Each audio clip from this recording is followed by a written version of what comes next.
started a crypto and DeFi academy about 2 years ago, and I've graduated about 1,000 students from around the world. Amazing. And I try to explain to them what the banking system kind of does and how it's involved in so many aspects of your life, and it's taken out 6 to 8% of global GDP out of the economy every single year, and you have no idea. Every single year. Yeah, and I always tell them you have no idea it's happening, and this future is where you can actually, first of all, understand, control your money, which you've always been taught you don't understand your money, and it's for these experts over here, and you can also learn about your money, and then of course own your own data and just open up all these amazing innovations. You have a term called incumbent, which I think you refer to the financial institutions. And Mark, I really want to know, how are they dealing with this, especially maybe in the last 6 months? Because for a while it seemed that they weren't taking action, but then now lately it seems like they're taking lots of action. Lots of action. How do you break it down?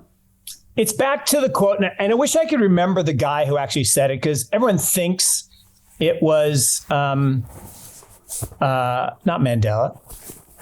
I'm blanking. So it's the famous quote, first they ignore you, then they laugh at you, then they fight you, then you win. Gandhi, I think they always give him credit for, right? No one can credit, but there was some other guy who said it, but it doesn't matter. But so I argue that the 2009, which was the creation, the birth of Bitcoin, the first application of blockchain technology. I mean, blockchain goes back further than that, almost 30 years, but the first application. And 2009 to 15, first they ignore you. Whatever. Okay? Then they laugh at you. So 16 to 21, like, ha, ha, ha, whatever, nerds and geeks. But then what happened is when $1 billion leaves the banking system, converts to crypto, who cares? Multi-trillion-dollar industry, $1 billion, no, who cares? 10 billion? Yeah, whatever. 100 billion? Okay, now this is a problem. So the incumbents, the banks, the financial system says, wait a second. Well, now we fight you. Well, how do incumbents fight? Well, they fight with regulation. And that's been the case forever. I mean, most people have no idea. Everyone's heard the term red flagging or red flagged. Red flag this. I ask people all the time, where did that come from? No idea. I'll tell you. So horse and buggies were de rigueur for years. And the horseless carriage was created. And the horse and buggy guys were like, no, we don't like that. We don't want that. So they paid a little something to the New York municipalities, and they passed a law called the red flag law. And if you had a horseless carriage, you had to hire a human to walk in front with a red flag to signal that you were coming so that you didn't run into the horses and buggies. No one's ever seen someone walking in front of a car with a red flag in that's alive today, but that was real. And so when the internet came out, right, they said, wait a second, why does it cost $3 a minute for Mark and Brian to talk on the phone overseas? That's ridiculous. You could do it for free. Well, free is bad for the incumbents, for the telephone companies. So they tried to pass a law. Again, lobbying, bribery. They tried to pass a law that would make voice over IP, which you and I are using right now, illegal. Now, Al Gore, who did not invent the internet, but did stop that bill in its tracks. So he does get some credit, right? He does get some credit. But now we're at financial services. And so starting a year ago, the incumbents, the banks were like, whoa. These companies that are taking money in a fiat system, which pays zero. So you put your money in the bank, they paid you zero. Then they would turn around and buy treasuries for 3, have a riskless trade. Life was good for the banks. Not good for customers, but good for the banks.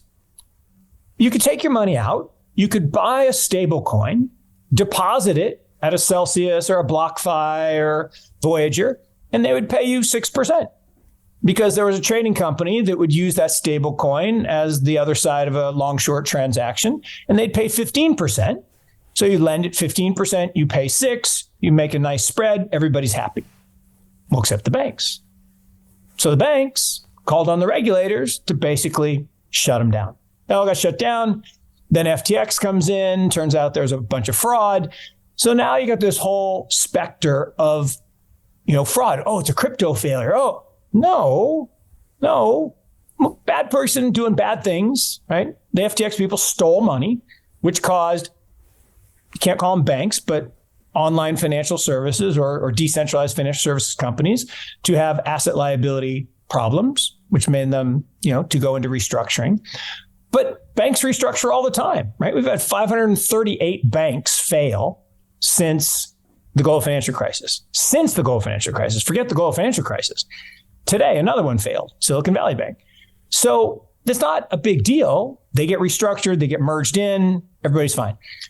But where we are is that 6 to 8% you talked about of global GDP, that's $7 trillion with a T dollars a year of rents paid by people like you and me for stuff that we don't need. Like if I want to send you money right this second, okay, I don't have to have a bank account. I can hit a couple buttons on my phone and send you Bitcoin immediately or send you stablecoin immediately, okay, without friction. Like if I had a mother-in-law in El Salvador, which I don't, right? Max and Stacy are down in El Salvador. But if I had a mother-in-law in El Salvador, my mother-in-law was in Tulsa, Oklahoma. But if she were in El Salvador and I wanted to send her some money, she would get 70 pesos on the dollar. What? Well, Western Union takes a cut and the Bank of International Settlements owned by the Rothschild family takes a cut. This is crazy. Any money that moves across international borders pays to the Rothschilds because they set up a treaty 400 years ago. And it's still, to this day, people are paying. I heard a great stat. This is amazing. Clan Rothschild is worth more than the other 3/4 of the population of the world. The bottom 3/4 of the world equals the Rothschild family. Anyway, wow. So here's the thing. If I sent my mother-in-law in El Salvador, my mythical mother-in-law in El Salvador, a Bitcoin, she would get 100 pesos on the dollar. And that's better. And if she used the Zap, it's a Strike app owned by Zap, which we are investors in, and Jack Mallers, she again would get 100 cents on the dollar. And we use the Bitcoin blockchain. We actually don't send Bitcoin, but I can take fiat here. She gets fiat there. It gets converted to Bitcoin to go across the rails. And that's ultimately what's going to happen is this old legacy financial system, SWIFT, ACH, FedWire, old technology, horrible technology. I'll tell you one funny story about that, and I'll let you talk. So we had an experience where we had a client in Australia, and they got spoofed. They got hacked. And a wire transfer went to the wrong place because the hacker sent, information. Long story short, we called the bank to say, hey, can you help us try to track down the money? They're like, no, we lost the SWIFT message. What do you mean you lost the SWIFT message? Like, well, it comes on a fax and we can't find the piece of paper. I'm like, are you kidding me? There's no electronic copy. There's no track record of this SWIFT message to say where the money went. And no, that's bad technology. That needs to go. So Jim Rickards has just recorded a video that's not available to anyone in the public. And he's going to be talking about how this upcoming recession is going to be fast. It's going to be bloody. It's going to be nasty. But at the same time, he's going to show you how you can position yourself to profit from all of this chaos. Now, we've made this video only available to our viewers. Go to londonreal.tv/Jim. Watch that immediately. I can't say enough good things about Jim Rickards. He understands the global economic system better than any guest I've ever had on London Real. His predictions are almost uncannily true, and you can learn how to profit from his vision, from his expertise, and his understanding of economics. So go to londonreal.tv/Jim or click the link below. It's an excellent, excellent look on what's going to happen in the future and how you can position yourself to profit from that. Jim is one of the best in the business. one of my favorite guests on London Real, and he's very, very good at predicting the future and showing us all to profit from it. So click the link, and I hope you enjoy. The greedy bankers are about to do it again. In 2008, they crashed our financial system and nearly bankrupted the entire global economy. Then they received trillions of dollars in government bailouts. And after, they demanded fat bonuses paid for by you, the taxpayer.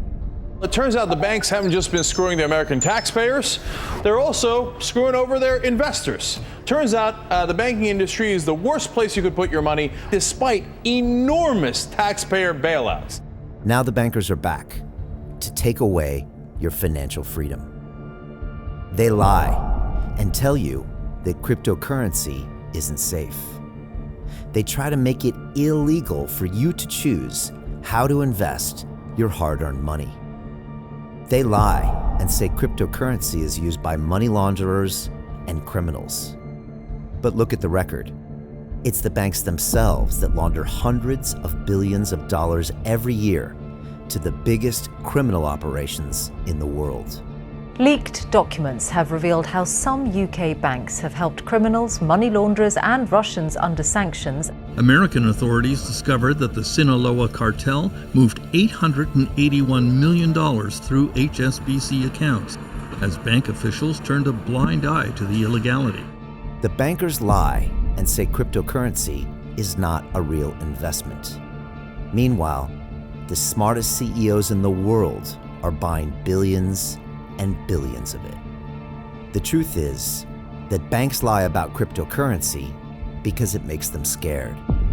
The banks take $9 trillion per year of your hard-earned money, and they are worried that they will finally be exposed. They're scared because crypto means they can no longer control your money, which means they can no longer control you. They are scared because you might actually understand your money and intelligently decide what to do with it. Now is the time for us to come together, fight back, and take control. It's time to educate ourselves, our families, and our communities. Because financial education means financial freedom. We know that cryptocurrencies will help us build the new decentralized financial system of the future. A banking system that is of the people, by the people, and for the people. A banking system where access to finance is a fundamental human right. A banking system that is free and fair and welcomes all humans on this earth. The DeFi revolution is happening. We, the people, can no longer be fooled. We choose to take control of our finances. We choose to take control of our freedom. We choose to take control of our future. Join us, and let's take back our financial freedom forever.